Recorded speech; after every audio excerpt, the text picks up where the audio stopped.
Um, Thank you everyone for joining.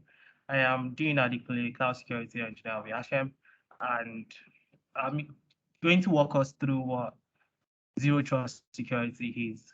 So, I'll walk you through the different types of zero trust and the things as an IT admin, the things you're supposed to know about zero trust and how you get to implement some of these things. Even though we might not go in depth today, but consequently would go.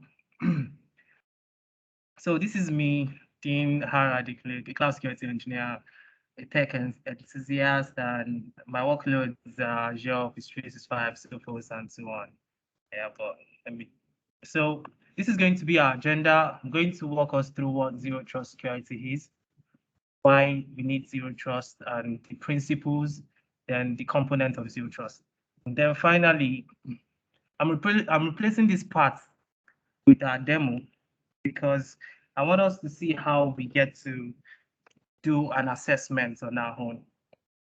So you can go through the assessment, answer a few questions, then you'll be able to know your security posture in your organization. What is zero trust? So as the name implies, it's really simple to understand. It's just identifying that you cannot trust anyone in your organization. You assume a breach can come from anyone, either your management staffs, your IT administrators, anyone. So because security really means that it's as your security is as strong as the weakest employee you have. And anybody can be the weak employee, even the MD. In most cases, the MD is even the target. So zero trust just means that it's a concept that says never trust anyone. You always verify everyone access to your resources and your environment. And it is an innovative approach to cybersecurity. It aims at preventing cyber attacks. Obviously, it helps you secure your user's identity, your devices, your application, just knowing that nothing can be trusted. So you need to trust everything. You need to verify everything that comes in and even everything that goes out. So that's what zero trust security means in summary. And this is what it looks like. I'm going to talk about all of this later because you can see we have identities, we have devices, we have data, and so on. So you have segmenting all of this, you have zero trust for every of these aspects. And this covers your whole infrastructure, even though I have infrastructure here too, but it covers your whole environment, your IT environment covers everything. And you can see here for identity, typically you are implementing MFA, irrespective of who the user is. You have MFA to verify the user identity. You have even user session risk. If a user is risky, you want to prevent the user from signing in into your environment. Then you have the device and endpoint policies also you can implement for device as risk and to check your device inventory to know if there are malicious devices in your environment and how to mitigate all of this. Then you also have your data where you classify, you have your apps also, you have your infrastructure and your network. So this diagram covers everything you need to know about zero trust. But we'll go in depth because my slides, I'll define what these things is and the products you can use to um, to tackle any issues or any malicious activity that can come from all of these components. So, but then we need to know why we need zero trust because some of us might be in our management, might be management staff, or might need to present some things on zero trust to our management staff. So we need to understand why the organization needs zero trust security. So because everything is going to the cloud now, users tend to work from their mobile devices. You need to secure multiple devices. You need to secure your users' personal data, your data on your users' personal devices. You need to secure the organization laptop, even the user's laptop. So there are so many things you need to secure. So this is why you need zero trust one. And now you give your users mobile access to connect to your resources, irrespective of where they are on their devices and any other device anytime to enable them be more productive. Then you also have cloud migration. most of us, maybe 5 years ago or 6 years ago, most of us have all our infrastructure on premise. We have our physical servers that we run to. We have this firewall that we run to in our server room. We have cooling and all that. But now everybody's migrating to the cloud, and it means that you have your data everywhere. So how do you secure all of this data too? This is where zero trust comes in. It helps you secure those data intelligently using Microsoft AI capabilities. All of this is what you can leverage on when it comes to Microsoft zero trust security. Then risk mitigation. So this also helps you mitigate potential risk and close security gaps you might have in your infrastructure. So because this time you're implementing secured password, you're implementing MFA, you're knowing your risky users, your risky devices, you even implemented application proxy. So all of this put together, it gives your security posture. It makes it more secured, and it makes it hard for malicious attackers to come through. So this is also a step-by-step of how all of this works. Typically, as a user, you try to access your resources. So the user is redirected to Azure AD for authentication. So this is where you get to even add extra security. From Azure AD, you can have your conditional access to check if the device the user is trying to sign in with is compliant. Maybe antivirus checks is enrolled to MDM and so on. So once this check is verified, then the user is able to go to another stage where it's being managed by a Microsoft Endpoint Manager. We're going to talk about that later, to see the device health also and to verify the device. So at this point, let me use a pen. At this point, I'm verifying the device, the user identity. The user has to do an MFA, and I need to be sure if the user is signing in from a legit location. If the user is signing in from an anonymous IP, I might choose to let the user change his password and so on. Then at this point, I'm checking the device. If the device is compliant, if there's antivirus on this device, if the apps are managed, and so on.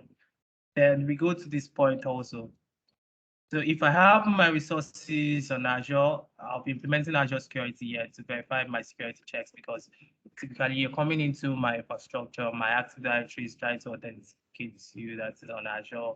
I have a virtual network. I have Azure firewalls and those implemented, so I can segment the URLs and so on, the IP address that have access to my infrastructure, things like that I can do. So at this point, I'm securing my network. Then at this point also 5, I'm doing a risk assessment using Microsoft AI to verify the user trying to sign in.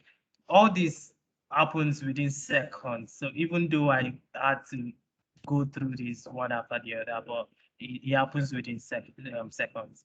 Then here also I have, so for 5 and 6, this can be done with conditional access. You can create policy assessments. You can have session timeouts. So automatically when the user is signed in and working after a certain period, you automatically sign the user out, because it's assumed that the user stepped away from his or her PC and so on. So things like that you want to have in place. So you can see here, you have the control, you have the context that all this is implemented by your conditional access. So your Azure Active conditional access. And also I have compliance policies I can also introduce to apply zero trust. Like I said session in the routing, I can also configure route-based policies on Azure to enable zero trust. Then why on 8? This is more of my application. So I have cloud app security deployed also to verify my apps, if my apps are legitimate apps, because this would help you discover shadow IT, because most of our users would rather use apps they are comfortable with, because most of those free apps, they are easy to use, but they are not secured. So things like that, you want to have a better view over. So you'll be able to sanction applications or unsanction applications and the likes. Then yeah, also you can create policies too. Then eighth here, you have application proxy. So this is an added feature. For most of us, we have our application on-premise, but then now users work from anywhere. You want to be able to secure the application in the easiest way without exposing the application to the public internet. So this is what cloud app security do for you. You do not have to publish those applications anymore. They can still be on premise, but you can use Azure application proxy to access them, irrespective of where the user is located. So it's easy. They just have to go through the URL, see the apps that they can access, then they'll be able to access it. And added security also, you can apply conditional access. You can choose to assign or unassign these applications to your user. So all of this is applicable with our Azure application proxy. So this is just the step-by-step guide, or I should say step-by-step, of how to apply zero trust security on your Microsoft infrastructure. Okay, so moving on to the principles. So as an IT administrator or IT manager, you should know these three things. First off, you need to verify explicitly. Anybody coming in, anybody trying to access, you need to verify them. So this is where authentication and authorization comes in. Before I have access to my resources, my organization resources, I should be verified. My password is not enough. I need to do an MFA to verify I'm the one. And I need to, so next step, always use least privilege access. You do not want to give everyone a global admin in your organization. You don't want to give them a domain admin. You can give them specific roles. Leverage on RBAC, that's your role-based access control. Leverage on just-in-time access. Leverage on just enough access. Leverage on privilege management, that's PIM. So you give your administrative staffs the permissions they require and just the time they require it for. So this is how it works. So let's say I need to create users, I need to change password, or I need to do anything. So instead of me having that role, I can request for that access and request how much time I need the access for. So once I get that, if the time elapsed, I would be yanked off, irrespective of. Can you still see my screen?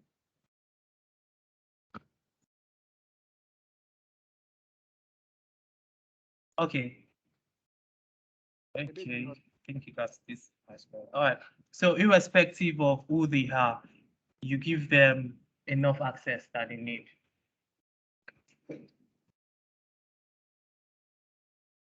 Okay, so let me I don't think you can see my screen again. I think someone shared their screen over. So I'm going to share it again.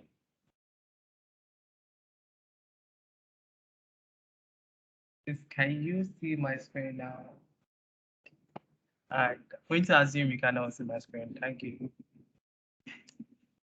And also, like I was saying, always leverage on least privilege access when you're working on administrative tasks. You do not have to give all your administrators, global admins, security admins, and so on. There are specific roles you can give them: PM admins, user administrator, password you said, exchange admins, things like that. It defines what exactly you can do. So you are able to, so in case of bridges, you'll be able to define or able to manage situations like that. Then always assume there's going to be a bridge, or always assume there is a bridge already. Things like this keeps you proactive and it enables you prepare in advance. So you'll be able to reduce blast radius and restrict access. You'll be able to get visibility. So because you always assume there is a bridge, you are always going to the audit logs. You're seeing the sign-ins, you're seeing the audit logs exactly. You're spotting this and you are viewing activities that's going on. Yeah, activity logs, you're also seeing that. So Things like this gives you an head start in case breaches, because you need to know all of this in advance. Then you also need to have end-to-end protection. By default, Microsoft even enables end-to-end protection on data and transit and at rest, but you need to also implement end-to-end protection. So for instance, BitLocker on your machines, and you're implementing information protection also. So things like that helps you stay on top of all security issues. And also, this is what I've always said: you have the identity, you have endpoints, data, applications, infrastructure, and network. Yes. These are the components. You have 6 components, and for today, I'll just go through each of these components. Then maybe other webinars will define each of them one after the other. Will let us know the solutions that Microsoft gives us to help us manage any of these components. So, for example, for identities, we'll be looking into MFA, set password reset, password protection, things like that. So for each of them, well, for today, we might not be able to go through all. So I'll just walk us through some of the all of these things like a summary. Then maybe subsequently would undo them one after the other. So to start with identity, zero trust identity. So what this means is using strong authentication across your whole digital estate, then verifying and safeguard each identity. So irrespective of who the user is, you're forcing the user to use a strong authentication, and you're always requiring the user to verify their identity before they get access to your resources or maybe their mails and so on. So how does this help us? If you implement zero trust identity, you have secure adaptive access. So for instance, your MFA and your password protection. So this would also enable your user to use strong passwords instead of using common passwords or known password. And just to make a point, strong password can mean anything. Uncommon password also mean anything. So strong password, so the theory is that strong password will typically have question mark, exclamation, pound sign, and so on. But sometimes they are not as strong as what you think. So for instance, if my organization is Microsoft and I'm changing the hi to exclamation and I'm changing the whole to zero and I'm changing and so on, I'm changing the S to $sign. That might be strong enough, but it is not strong enough. It's easy for an attacker to assume that because typically that's what I'll be thinking you'd use in an organization like that. So that can be strong, but it's a common password, so it's still wrong. So with things like password protection, they are able to mitigate all of that because they are globally banned password and there are custom banned password. So for globally banned password, by default, Microsoft get this done for you. While you also have custom banned password that you can define to your environment. So like I use the Microsoft as an example. Then you have conditional access here to help you control access. So with conditional access, I can say that before a user have access to so I want him to always verify his identity, or I want him to change his password, or I want his machine to have this version of operating system and so on. Things like that, you can have conditional access and more. And then you also have the risk detection and remediation. So this comes with the identity protection with Azure AD. So so with this, you can with Microsoft AI capabilities, you can it automatically assumes a user is at risk, and in return, it tells the user to do what you have defined. So for instance, we have a user logging in from, maybe the user is logging in from Lagos today, and today, maybe 12 noon, and by 1 a.m., the user is logging in from Russia. Things like that is abnormal. So it can be normal in some cases, but it's abnormal. So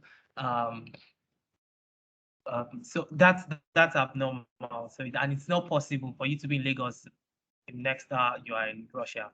So what identity protection does for you is you automatically classify the user as a risky sign-in.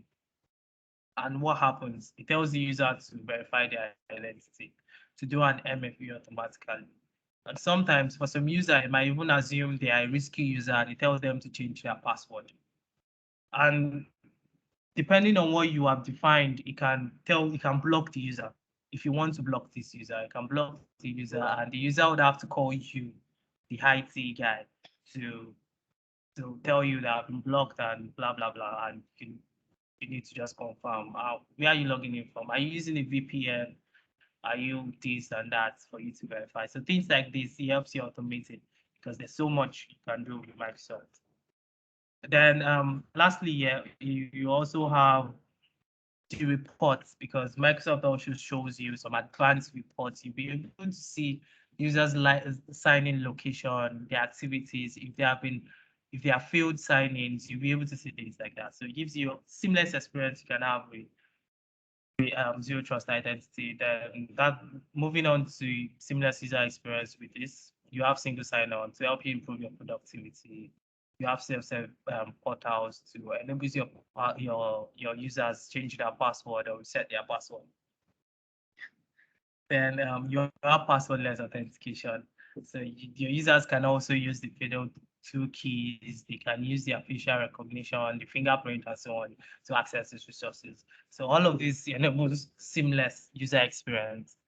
Then you have your unified identity. So you have hybrid. In this case, for organization that use that have on-premise Active Directory and so on. So you can easily synchronize your users, and you have this hybrid identity, and you'll be able to manage your users irrespective. And also, the users will be able to access cloud apps seamlessly, so irrespective of where your apps is. So that's one of the benefits. And you can also have users and group management. So just to say this, also you can automate the group management. You can see that if any user has an attribute of Lagos, you want to automatically add the user to the Lagos OU or the Lagos group rather. So when you are creating a user, depending on those attributes you imputed, you do not have to manually go back and add the user to a specific group again.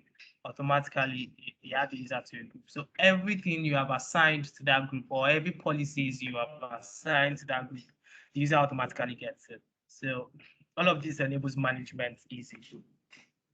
Then you have your device and manage identities also. So you do not, the same way you have your service principals.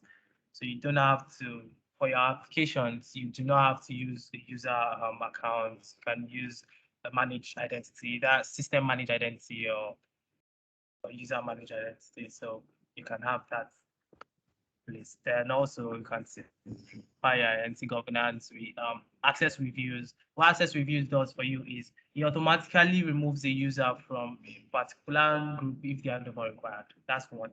Or remove the user from what you have assigned them to. So you can set this to say that after 30 days, review this user and confirm from this user's manager if the user is still required to have access to these resources they have access to. So things like that you can do. You can have entitlement management too. What it does is for new user that comes in, you'll be creating packages for them for all the resources they need access to.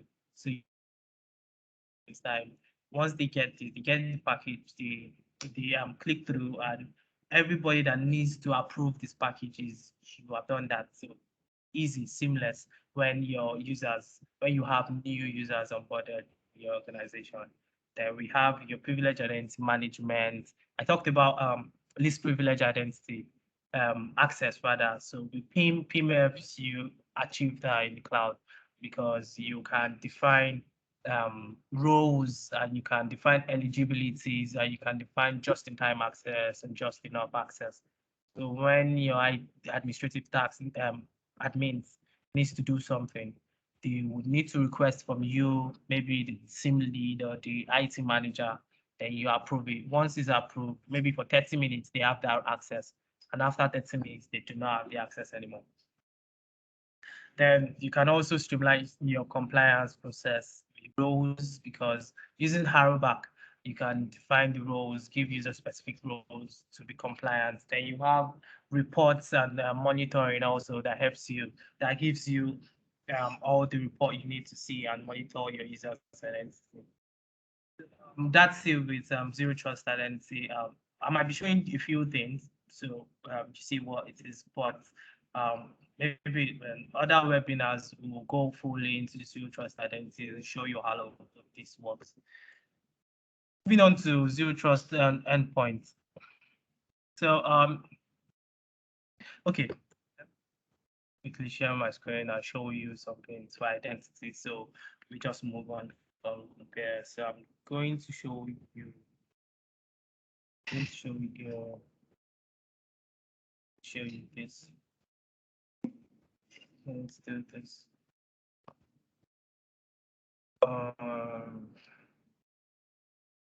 Okay, so this is my Azure AD. I'll be showing you everything I need to show you. I'll show you here. Just give me a minute.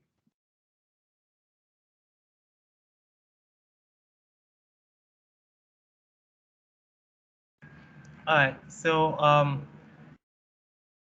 this is it. This is my Azure environment, but I'll go to Azure Active Directory. So I'll just do this. Let me do this here. Okay, so this is Azure Active Directory. Okay, because I'm here, this is your Azure Active Directory. Everything I talked about with zero trust identity, you can achieve them here. You can, if I go to, let me start with your applications, even here. So this is enterprise application. You can secure access to your application from here also. I have box here. I can click on it. Then I can choose to assign this to specific users. So not everyone is going to have access to Box. Box is a cloud app that I have acquired and are configured on my environment. So my users have access to Box, but then they would not be able to sign into it because they are not being assigned. So I can easily do that here. So that's the point of security. So you can quickly do that here. I can configure sync you sign on here to these apps also from here. I can choose from somewhere based password based and so on, depending on the app. Then I can also have conditional access here. Say that before a user have access to this application, I want some things to be checked. So things like that I can configure here. And so if I go back, if I go to security, I'll be able to see conditional access here also. I talked about identity protection. Sorry, these are nothing out for that. Okay.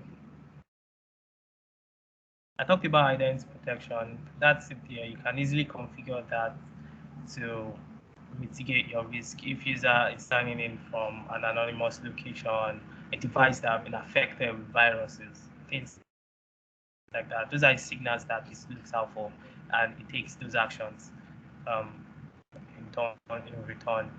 So this is still coming up. So also I talked about reports. You can see the users that are risky and the users that are risky users and risky signing. Okay. We'll go back here.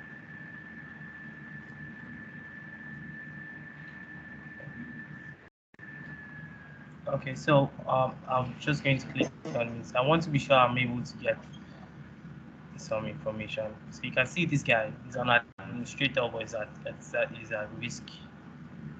I can choose to confirm that yes, this user has been compromised. Now it's automatically, I can choose to say, nah, this user is fine. It's probably working somewhere. That's why this thing is. I can choose to block this user, and this user is going to be blocked from signing in everywhere. So things like that you can easily do here with just easy click. And I can also see the risky sign-ins that have happened in my organization. I do not have any report here, but if you have any report, you can also confirm if they have been compromised or if the sign-in are saved. You can do that here also. Then if I go to authentication method, I would also see policies I can create. If I want to implement passwordless authentication, like I said, I'll be also able to configure the video 2 key using Microsoft Authenticator and so on. Then I can also see my user activities. I can see password protection here. Sorry, let me use this guy. Okay. So I'll go back here. Then yeah. So I was saying that you can see your user activities too if you have any. So you can see this dashboard. It gives you in depth. You can see out of 18 user capable of Azure MFA authentication. Out of 18 users, none of them is configured for MFA, which is very bad. And I need to set this up. And I have passwordless authentication, set password reset, and so on. So I can see all of this here. I can also click on usage to see all of the activities for the past 7 days. I can see that here too. And I can also increase for the past 1 month. So this is password protection also and so on. Let me see now anything. No. Okay, so I'll just go back to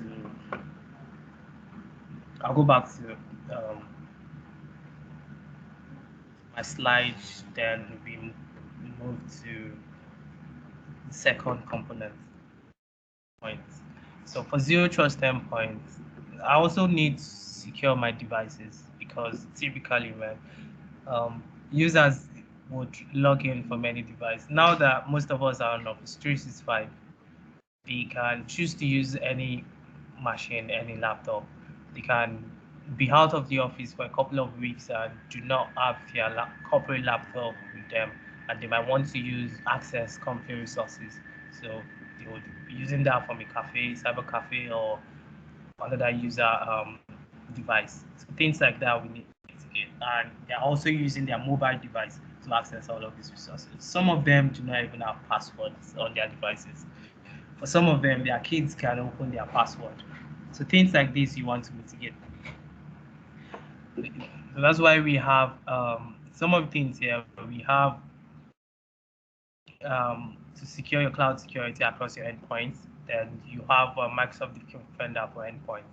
So with this, you're able to secure your users' devices. You're able to create policies to say that when they use a certain browser or they have to use a certain browser, you're able to, even now, you have group policies with your endpoint manager that you can push to your devices. And also you have device-driven recommendation with the analytics that comes with your endpoint manager, that you can also protect data without enrollment and with enrollment. So you do not have to enroll all devices. So you can choose to do an MDM or MAM to secure devices. So as long as they're accessing your corporate data, you want them to be secure or you want them to be compliant, things like that. Then you also have comprehensive Windows 10 management. With Windows Autopilot, your IT team do not have to manually drop a laptop, start installing OS, configuring apps, and so on. The autopilot, the OEM does that for you from ground up. So all you are doing is you're shipping the device to the user, irrespective of their location, and all they need to do is follow the out-of-box experience to set it up. The user is set up, so you don't have to manually do all this. So this is also making you work smart. Then you have your device configuration depending on what you use. If you use SCCM to manage before now you can integrate it with your endpoint manager and you can co-manage your resources. You can choose what you want to use SCCM for and what you want to use your endpoint manager for, things like that. You can install updates to your endpoints remotely, irrespective of where the user are. They get it once they are connected to the internet. And you have your maximum return on investment. And this is what I know everybody likes to listen to because they do not want to spend so much, but we all want to get so much. So you have Windows 365. It's newly introduced by Microsoft. You can also manage things with your endpoint manager. Your users, you do not even have to provision the physical machines. They can easily use their personal laptops, but they are connecting to corporate device provisioned to them. So with Windows 365, you can achieve that. All you do is configure what you want to configure for them, give them the appropriate um, um, specifications, and they are good to go. And obviously, you would not get downtime. Your hard drive cannot go bad.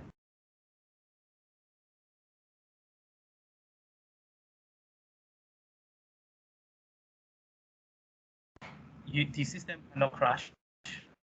Sorry, I think I'm okay. Can you still hear me? Okay, I think you can still hear me. So your machine cannot go bad, and so then you have so like I said earlier, you can use your configuration manager and your Intune to co-manage. Then you can your IT can prioritize their time and effort into something else. So all of this is going on in the background. All you do is you check, you monitor, and you mitigate if required. So this is how the endpoint manager works. So you have, if you are using the tenant attached as tenant, so you're maybe before now you have an on-premise SCCM that used to manage that. Then you have your configuration manager console, your SCCM console. You are using it to manage your on-premise infrastructures, your servers, your Mac devices. Then you also have your Intune here. So this is SCCM. Then this is Intune. You're using it to manage your cloud, the native this is the cloud native management, and this is typically on-premise. So you're using it to manage the cloud. You're managing your devices, your Mac devices, your Android, iOS, Windows, and so on.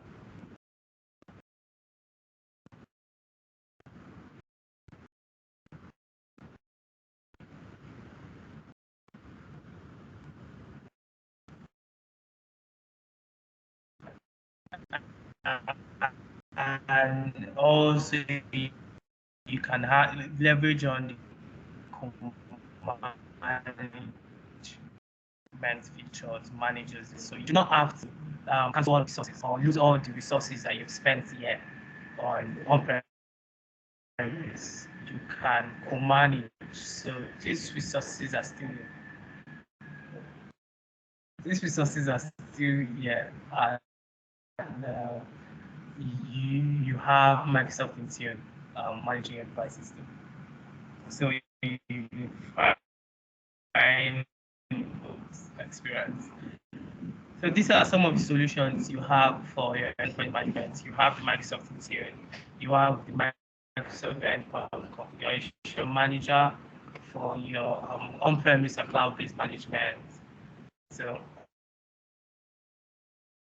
you have your device to be able to see updates and results of everything going on in the environment. So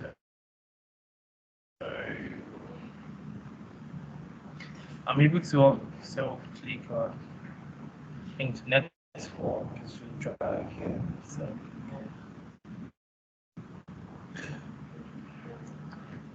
now just come here.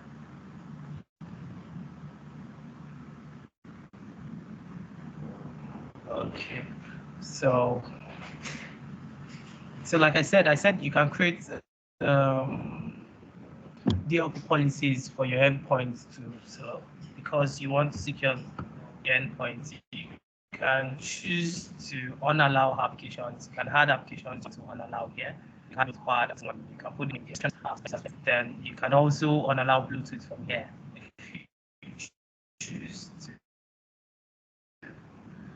Then just to restrict access. So I can choose to unallow browsers. For some organizations, you do not want to allow your users to use Firefox or Opera.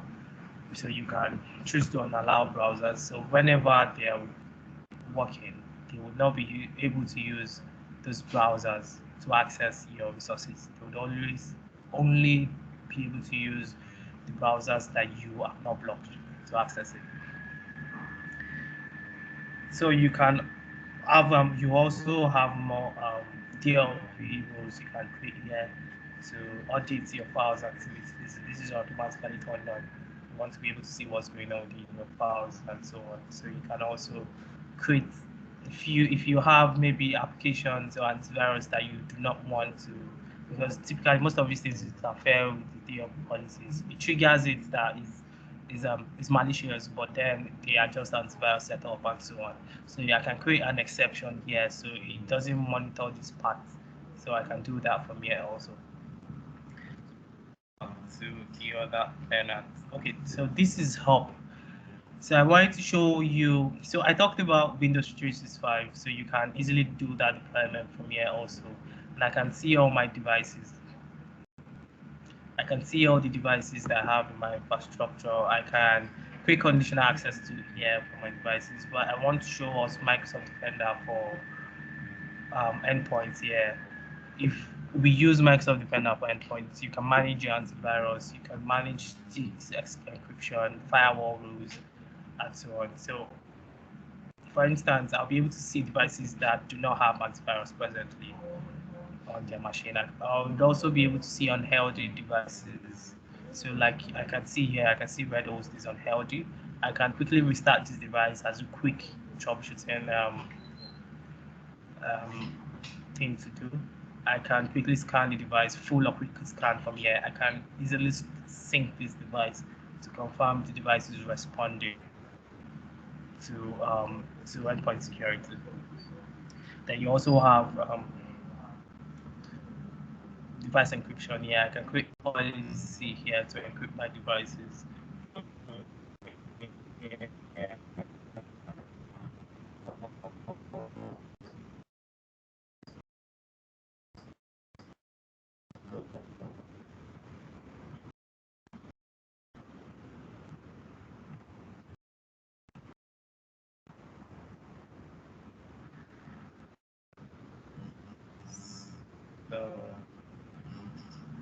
Then also,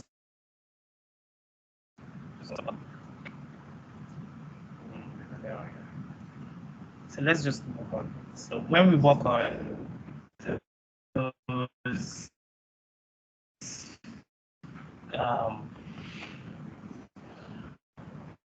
defined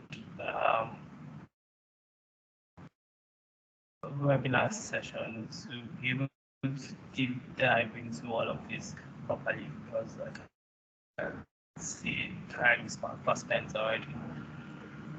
So let's move on to applications. So with zero trust applications, typically you want to discover shadow IT. I explained what shadow IT. The appropriate users having access to those applications, and you want to restrict access based real-time analysis and so on. Cloud app security will help us achieve most of this. But I have, so you should be able to understand what I mean here. And we have Azure Defender. Also, I think, yeah, we have talked about Azure Defender too. Be able to mitigate those, we'll be able to get analysis on your applications to see if those applications are accessed maliciously and so on. You'll be able to even protect your services, your Kubernetes clusters and so on. You'll be able to mitigate all of those things, and with your workloads, your applications in other cloud provider, your AWS, GCP, you'll be able to cover all of that. So, using the Microsoft AI and so on.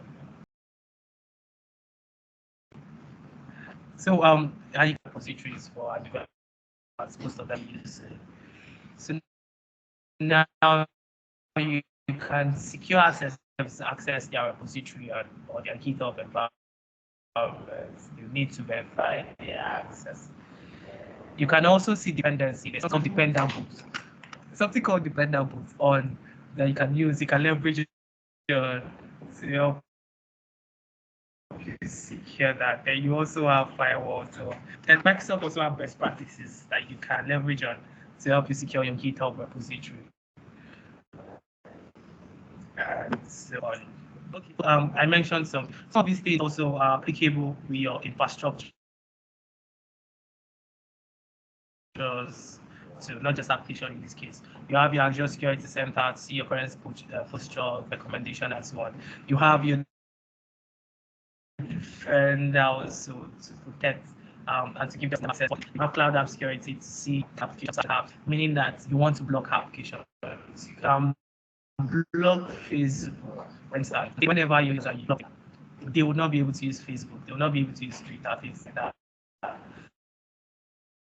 Then you also have, as I mentioned, implementing MFA, vulnerability scanning, and so on. So you have an encryption. And moving on to infrastructure. So for infrastructure, you typically want to have it elementary and want to detect attacks and want to get latest report, want to implement privileged access principles to your infrastructure. All of this put together gives you zero trust infrastructure. So for quick wins is that you'll be able to fortify your cloud infrastructure using Azure front door to be able to, this enables your users to access your resources seamlessly, irrespective of where they are. So the closest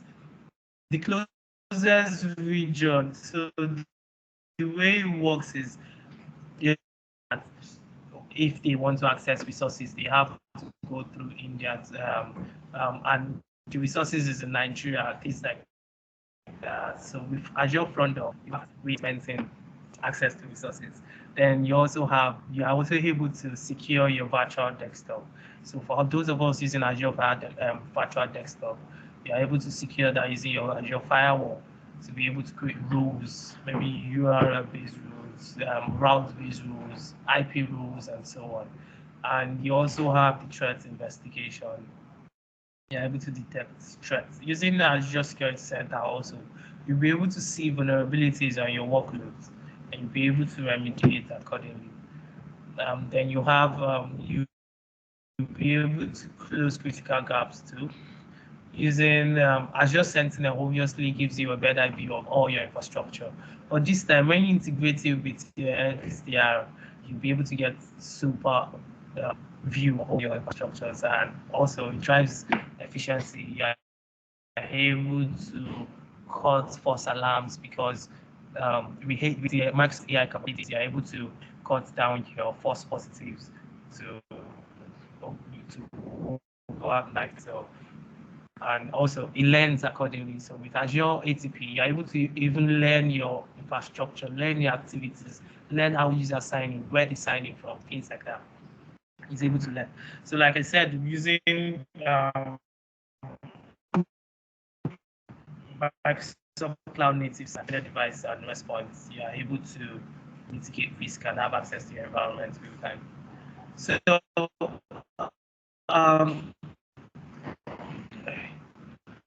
because I do not want to make this go too long, I have the screen here that shows you how Microsoft does all of this. So the physical security, that's from the data center to your availability, from your DR and so on, your components, your boundaries, your network architecture, all of. And with information protection, you are also able to protect your infrastructure. Then we also have zero trust data. So with zero trust data, you're able to secure your data at rest or in transit. So you have built-in protection on your Microsoft 365 app services, your Edge browser, and so on. So you're able to have overview and secure all of that. Then you have unified management with Microsoft Information Protection, that's formerly known as AIP. You're able to create sensitive labels, protection, and so on. And you're also able to extend these capabilities using SDKs and connectors to other applications that you have. And what this helps you with, it helps you know your data, it helps you prevent data loss, it helps you protect your data, and it helps you govern your data. So you understand where your data are and how which also helps you protect your data using sensitive information. Then you would also prevent loss, accidental deletions, and so on. And finally, we also have zero trust security network. I think I explained most of this earlier to enable you to secure your network, your Azure network infrastructure. Then it's easy to set up. It's a virtual network. You can be able to segment IP addresses and so on. The same way you guide on premise. You do not need virtual machines to have this. You don't need network appliance. You don't need to update operating systems and so on. Then you also have, with the built-in AI and machine learning intelligence, you are able to secure this also, the Azure firewall and the likes. And you also have rich APIs that you'll be able to use for your devs to be able to secure this. Then, as you all know, it's a pay-as-you-go service. So you do not have to pay upfront. You only pay for what you use. So, which also means that it helps you optimize your cost. So this is also part of the things you can leverage. And these are some of the solutions. You have the Azure Bastion. That means you do not have to even have your workloads have public IP addresses anymore. With Azure Bastion, you can set up Azure Bastion and you'll be able to connect to your workloads in Azure. So you are not exposing your workloads with your public IP. They all run on the internal IP address, but you have Azure Bastion set up, and through that, you are able to access your workloads from RDP, SSH, and so on.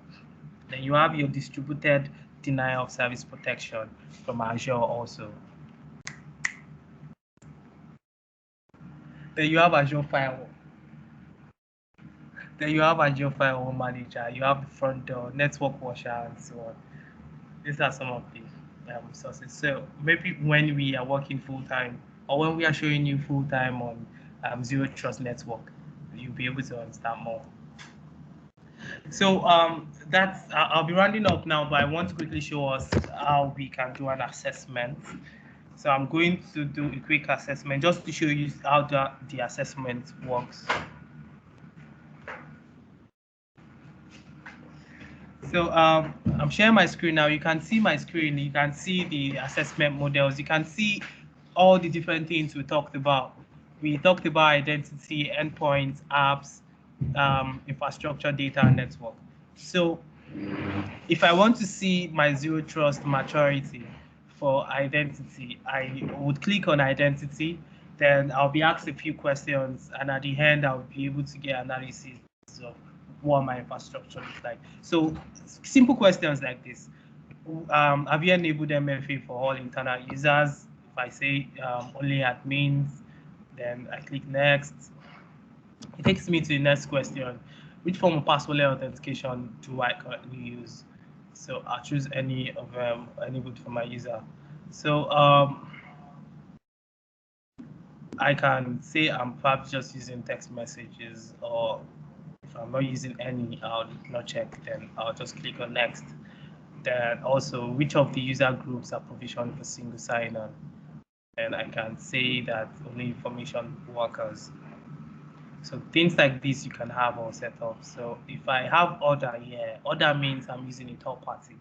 So but let me say I'm using MDM. So if I click on next, do I have legacy authentication on? Just say yes to this. And also, do I have sign-in risk detection? This is what identity protection does for you. But in this case, I do not even have the license, so I'll say no.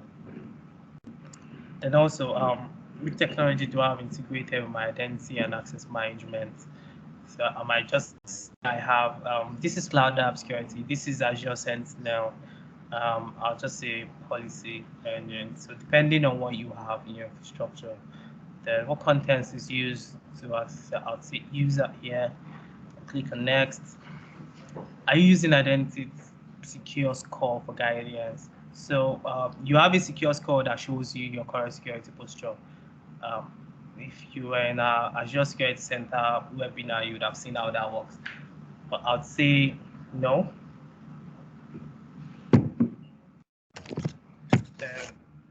Takes me to where I see. So this is going to show me things I'm going to do. This is going to advise me on what to do. And I can easily print these reports. I can email these results to my management because I'm pushing for you to buy this solution and so on. So I can email these results to you. I can print out these results for compliance purposes, for other purposes, for my next IT budget and so on. So I can do all of this. And once I'm done, I get all of these results and I'm able to implement those things I need to implement and probably ignore the things I feel like is being handled by a third party.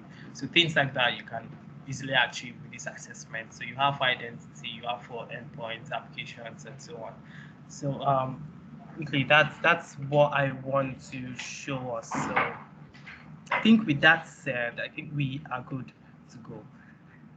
So if I think I'm good. If there are any questions, I'll Okay. gladly take them.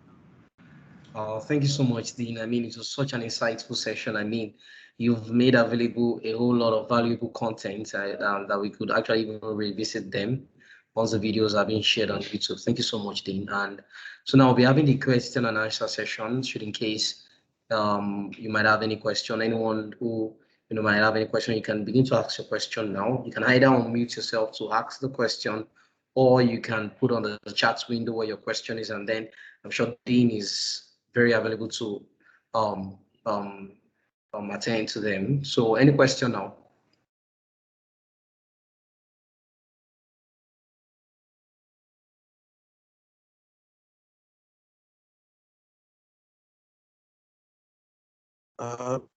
Good afternoon, everybody. My name is Paul Pius. Hi, Paul. Good afternoon. Yeah, during the course of your presentation, I don't know, I think I heard something about you being able to detect strong password and able to, when a user is not using a strong password, you can actually block the person. Is that right? Yes, I said that. So two ways. I mentioned password protection and I also mentioned identity protection. So for password protection, you have two policies already there that you can leverage on. The globally banned password. That's defined by Microsoft because with the AI capability, they can always assume common password that users use. So by default, they block those passwords for you. Then you have custom banned password whereby you define your passwords that you want to block also. Yeah, I think that answers your question. Does that? Thank you, Dean. Yes, you're welcome. Thank you. Oh, thank you, Dean. Thank you. So any other person with any other question? Any questions?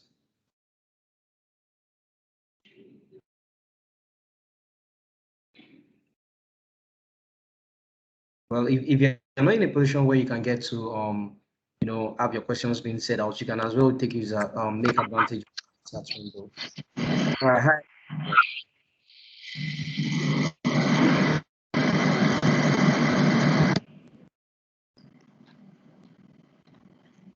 Hi, Akindayo.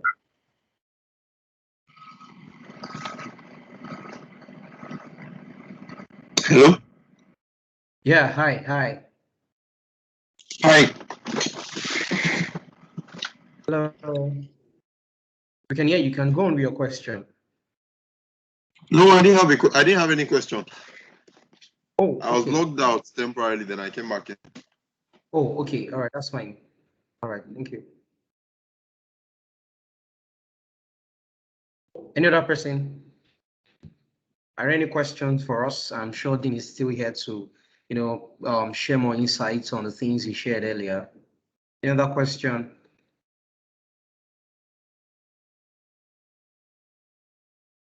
Okay. I think I'll just be waiting for another minute and then we'll be coming to a close.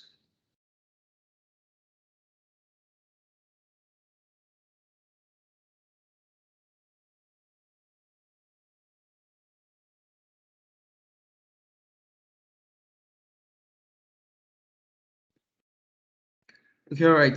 Seeing that there are no questions left, well, If it ever happens that you need some consultation on cybersecurity, where you could always reach out to us at sales@Ha-Shem.com. I'll just take that again, sales@Ha-Shem.com. And with that being said, you'd also have access to this recorded session on our YouTube channel. And I mentioned earlier that you could visit our YouTube channel to subscribe so you can get more valuable content through the channel. And also please follow us on all our social media channels. I mean, it's been such a wonderful session, such an insightful session. And in the absence of no questions, I would be coming to a close for the webinar now. So till next week, Tuesday, so our next Tuesday Tech Talk webinar, we'll be meeting again. Thank you, everyone. Cheers.